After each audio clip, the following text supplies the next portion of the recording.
नमस्कार दोस्तों, कैसे हैं आप सब। आशा करता हूँ आप सब लोग अच्छे होंगे। देखो, मॉर्निंग का वीडियो है। बात कर लेते हैं एफआईज ने कल क्या करा, डीआईज ने कल क्या करा। एफआई कल भी सेलिंग में थे। 2500 करोड़ का उन्होंने माल बेचा है और डीआईज ने 6100 करोड़ का माल खरीदा है उनके मुकाबले। तो कल जब डीआईज ने इतना माल खरीदा 6100 करोड़, कम से कम लगभग 2.5 गुना, फिर भी बाजार धड़ाम से नीचे आया। क्योंकि होता क्या है, जब बाजार के अंदर जिस तरफ ज़्यादा पैसा, जिसका पैसा ज़्यादा लगा होता है बाजार के अंदर, वो रिएक्शन आता है। मगर एफआईज ने तो सिर्फ 2500 करोड़ का माल बेचा है और डीआईज ने 6100 करोड़ का माल खरीदा है। तो माल बेचा किसने? तो भैया, माल क्लाइंटों ने बेचा है, आप और हमने बेचा है। क्योंकि 23,800 का निफ्टी 50 का एक ऐसा लेवल था, उसके बाद लोगों में एक पैनिक सेलिंग आ गई और अफरा तफरी में बहुत सारे स्टॉक लॉस में क्लाइंटों ने काट दिए कल, जिसकी वजह से बाजार धड़ाम से नीचे आया। ठीक है ना। तो पैनिक सेलिंग बाजार के अंदर साथ में जुड़ जाती है, जिसमें से जो मूवमेंट सिर्फ 100-150 पॉइंट की होनी होती है, वो 400 से 500 पॉइंट में बदल जाती है। तो फिलहाल अभी हम निफ्टी 50 23,560 के आसपास खड़ा है। बैंक निफ्टी खड़ा है 50,100 के आसपास। और एफआईज के पास में कॉल में पोजीशन लगभग 3,40,000 के आसपास है और पुट में पोजीशन है 8,42,000 के आसपास। ये सब डाटा सीआर में होता है करोड़ में, 3,40,000 करोड़। तो डाटा तो नेगेटिव है। एफआई का डाटा भी खराब आया है। एफआई सेलिंग में, इंडेक्स ऑप्शन में भी उन्होंने बाइंग की है, मगर पुट खरीदी हैं ज़्यादा। पुट की मात्रा ज़्यादा है और कॉल की मात्रा कम है। सुबह से गिफ्ट निफ्टी अभी 10-12 पॉइंट माइनस चल रहा है। डाउ जोन्स फ्यूचर्स यूएस के वो 15-20 पॉइंट प्लस चल रहे हैं। रात यूएस में फ्लैट क्लोजिंग हुई है। नैस्डैक डाउन में बंद हुआ था और डाउ जोन्स 40-50 पॉइंट प्लस में बंद हुआ था। यूरोप में भी फ्लैट क्लोजिंग हुई है, 15-20 पॉइंट। दोनों इंडेक्स रेड में है और एक इंडेक्स 5-7 पॉइंट प्लस में है। इसराइल में रिकवरी आई है, लाइफ टाइम हाई पे बंद हुआ है, 9 पॉइंट प्लस पे बंद हुआ है इसराइल। क्रूड भी अभी $72 के आसपास है, डाउन है, जो कि कभी भी ऊपर आ सकता है। अगर जो भाई क्रूड लेते हैं अगली एक्सपायरी के अंदर, आप उसमें कॉल में नज़र बना के रखें, क्योंकि क्रूड अपनी एक्सपायरी के आसपास डाउन होता है तो फिर अप जरूर जाता है, अगर अप होता है तो फिर डाउन जरूर आता है। तो ये तो मैंने आपको क्रूड के लिए बता दिया। अब बात कर लेते हैं अपने इंडेक्स की, निफ्टी 50 की, बैंक निफ्टी की। भैया 23,400 अब निफ्टी 50 का एक अहम सपोर्ट है। अगर ये ब्रेक होता है तो इसके नीचे इसके नीचे निफ्टी 50 23,350 और 23,300 तक आ सकता है। इसके बाद की मुझे उम्मीद नहीं है। अगर मुझे 23,300 या 23,350, और मैं कोशिश करूँगा 23,400 के आसपास भी एक कॉल की पोजीशन बाइंग करने का, क्योंकि मुझे इसके नीचे अभी इतना भारी गिरावट मुझे बाज़ार के अंदर अभी इतनी ज़्यादा नहीं लगती है कि शायद अब बाज़ार के अंदर इससे ज़्यादा भी गिरावट हो। और यहाँ पर एक मैं कॉल की पोजीशन बना सकता हूँ 23,300 के आसपास। आप नोट कर लीजिए, 23,300, 23,350, 23,400 निफ्टी 50 अगर मुझे यहाँ मिलता है तो मैं कॉल की पोजीशन अपने वही 30 पॉइंट एसएल के साथ बनाने की कोशिश करूँगा। और अगर मुझे बाज़ार के अंदर पुट लेनी है, एक रेजिस्टेंस जो मैं फील करके चल रहा हूँ, तो वो होगा 23,800, जहाँ से बाज़ार गिरा है 23,850, 23,900। ये एक रेजिस्टेंस के लेवल होंगे। रेजिस्टेंस का मतलब ये है कि मैं इन लेवलों को देख के पुट लेने की कोशिश करूँगा। और आज मुझे लगता है कि बाज़ार के अंदर नीचे से ऊपर की तरफ एक शॉर्ट कवरिंग मूव भी आनी चाहिए।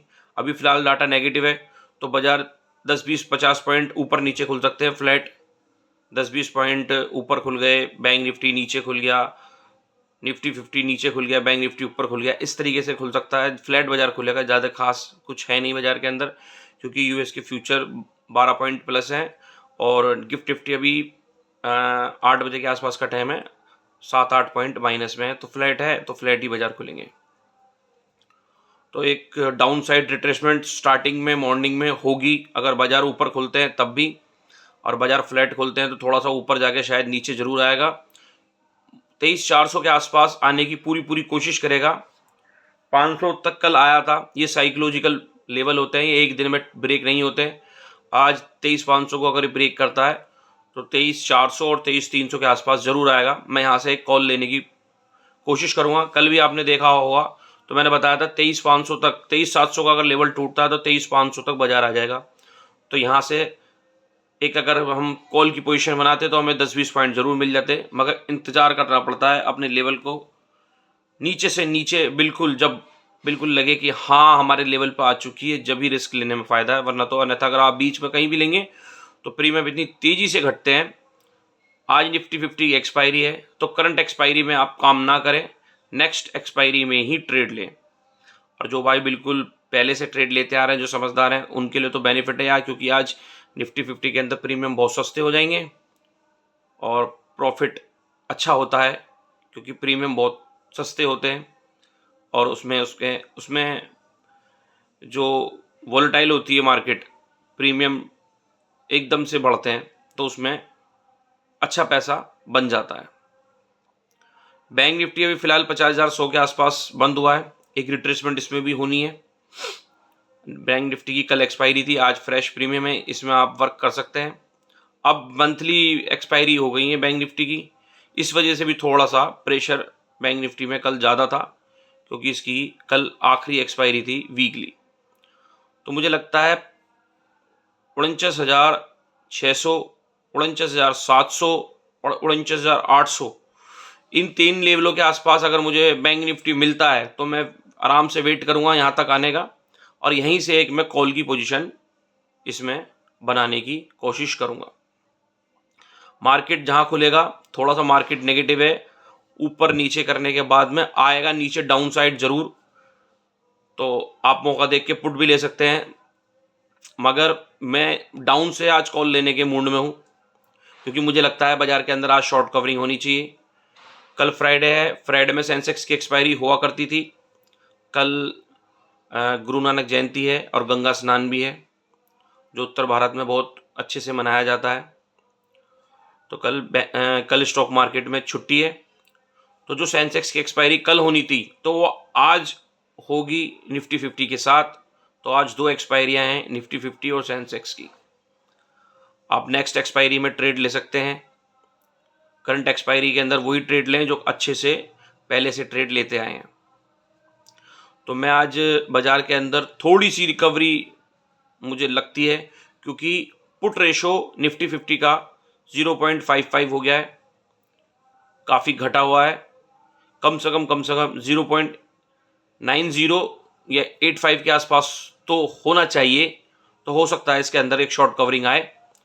जो पुट रेशो भी जो घट चुका है काफ़ी, वो भी लेवल में हो जाएगा और बाज़ार भी थोड़ा ऊपर आ जाएंगे, क्योंकि अगर बाज़ार इस तरीके से गिरता रहा तो बाज़ार तो काफ़ी नीचे चला जाएगा ना।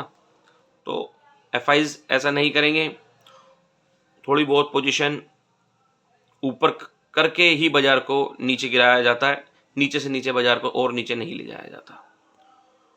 तो आज थोड़ा सतर्क रहें, संभल कर, शॉर्ट कवरिंग आ सकती है। पुट के चक्कर में ये ना रहें कि बस पुट हम लेकर बैठ गए हैं। कल भी पुट में ऐसा रहा, प्रीमियम डी के ज़्यादा था, बाज़ार गिरा तो, मगर जिस तरीके से प्रीमियम पुट में बढ़ने थे निफ्टी 50 में, उस तरीके से प्रीमियम जनरेट नहीं हुए। काफ़ी बाज़ार फंसा कर चलता है, बाज़ार एक इंडिकेशन पहले ही दे देता है जिधर उसे जाना होता है। हो सकता है आज ये पुट वालों को नीचे की साइड ट्रैप कर ले, मगर नीचे तो आएगा ज़रूर, नीचे से ही सपोर्ट लेके ऊपर निकलने की कोशिश करेगा, ऊपर से ऊपर नहीं जाएगा, क्योंकि अभी फ़िलहाल डाटा के अंदर पोजीशन नेगेटिव है। 8 लाख के करीब पुट हैं एफआईज के पास, जो कि उनको एग्जिट करनी है, और वो निफ्टी 50 की एक्सपायरी की भी हो सकती हैं, बैंक निफ्टी की भी हो सकती हैं, सेंसेक्स की भी हो सकती हैं, किसी की भी हो सकती हैं। और क्लाइंटों के पास में जो 10 साढ़े 10 लाख पुट बेच रखी है, मतलब वो सोचते हैं कि कॉल में मार्केट जाएगी स्टार्टिंग में ही, तो उनकी पोजीशन ख़राब करने के लिए बाज़ार को नीचे ज़रूर लाया जाएगा, क्योंकि जिधर क्लाइंटों की पोजीशन बनी होती है उसकी विपरीत पोजीशन एफआईज की बनी होती है, क्योंकि जो हम बाज़ार में माल बेचते हैं एफआईज उसी माल को खरीदते हैं, इसलिए ऑटोमेटिक उनके पास में हमसे विरुद्ध पोजीशन बनी हुई होती है। जिधर हमारी पोजीशन होती है जो हम बेचते हैं वो उसी को खरीदते हैं, तो उनके पास में ऑटोमेटिक विपरीत पोजीशन बनी हुई होती है। इसी वजह से वो हमेशा बाज़ार क्लाइंटों के नेगेटिव जाता है, जिससे ऑपरेटर को और बड़े प्लेयर को प्रॉफिट होता है और बाज़ार के अंदर हमें लॉस लगता है। तो सोच समझ के हमें ट्रेड लेना है। डाउन साइड अगर मार्केट आती है तो हम कॉल साइड ट्रेड लेंगे, और अगर हमें थोड़ा सा बाज़ार ऊपर थोड़ा निकलता है खुलते ही, तो हम फिर वहाँ से पुट का ट्रेड बना सकते हैं, क्योंकि इस मॉर्निंग के अंदर थोड़ी सी बाज़ार नीचे ज़रूर आएगी। हो सकता है धीरे धीरे आए, सने सने आराम से, ज़रूरी नहीं कि एक बहुत तेज़ मूवमेंट हो सकती है। तो आप सोच समझ के ट्रेड लें। बाज़ार के अंदर अभी चारों तरफ नेगेटिव है। निक्की तो प्लस में है, हैंगसेंग अभी फ्लैट है, जकातरा कोसी अभी कोई इसमें खास वर्क नहीं हो रहा, सब फ्लैट है, पूरा बाज़ार फ्लैट है। और कल हमारे बाज़ार में छुट्टी रहेगी, तो कल जो यूएस के आज रात जो यूएस के फ्यूचर्स और जो पोजीशन वहाँ बनेगी यूएस में, उस पर हम कल रिएक्ट करते, मगर कल हमारे बाज़ार में छुट्टी रहेगी। तो फ्राइडे जो यूएस के अंदर और यूरोप के अंदर पोजीशन बनेंगी, इंडेक्स जिस तरीके से चलेगा, मंडे हमारे पास उसी तरीके से हमारे को बेस मिलेगा और उसी तरीके से हम वर्क करते हुए बाज़ार के अंदर मिलेंगे, क्योंकि हमारा बाज़ार यूएस को फॉलो करता है। तो अगर वहाँ से अच्छे संकेत मिलते हैं तो हम सोमवार से रिकवरी के हमें भी संकेत अच्छे मिलने लगेंगे। तो फिलहाल आप इस वीडियो को ज़्यादा से ज़्यादा ध्यान से सुनें, कोशिश करें, समझ में आए तो इस वीडियो को लाइक भी करें। अगर आप नए हैं तो चैनल को सब्सक्राइब करें, मेरी वीडियो को शेयर करें, और बाकी अपना ट्रेड आप संभल कर लें, क्योंकि मार्केट में जोखिम भरा मार्केट है। अपने सेबी रजिस्टर्ड एडवाइज़र से सलाह लेके बाज़ार के अंदर काम करें, क्योंकि हमें बाज़ार के अंदर प्रॉफिट के साथ साथ लॉस भी हो जाता है, और मेरे किसी भी लेवल से आपको कोई भी प्रॉफिट या लॉस होता है तो मैं उसके जिम्मेदार बिल्कुल भी नहीं हूँ, as per SEBI guideline. Okay, धन्यवाद। आप इस वीडियो को देखिए और समझ के अपना ट्रेड लीजिए।